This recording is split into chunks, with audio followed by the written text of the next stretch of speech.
আসসালামু আলাইকুম ওয়া রাহমাতুল্লাহি ওয়া বারাকাতুহু।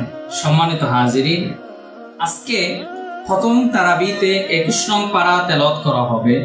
এই 21 নং পারার ভিতরে অনেকগুলো শিক্ষণীয় বিষয় রয়েছে।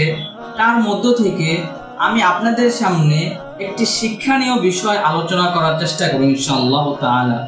সেটি হচ্ছে সূরা আনকাবুতের 45 নং আয়াতে মহান আল্লাহ রাব্বুল আলামিন বলেন, ইন্নাস সালাতা তানহা আনিল ফাহশাই ওয়াল মুনকার। এই আয়াতে আল্লাহ রাব্বুল আলামিন বলছেন, নিশ্চয়ই নামাজ সকল অশ্লীল কাজ থেকে মানুষদেরকে বিরত রাখে। প্রিয় ভাই, আপনি নিয়মিত নামাজ পড়েন, দেখবেন আপনার অশ্লীল কাজ করতে মনেই চাচ্ছে, আপনি পেরেশানিতে ভুগছেন, আপনার চিন্তা সকল বিষয় এই নামাজের মাধ্যমে আপনি দূর করতে পারবেন।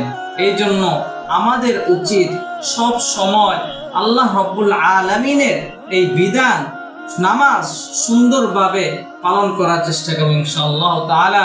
আল্লাহ তাআলা যেন আমাদেরকে এই আয়াতের প্রতি আমল করার তৌফিক দান।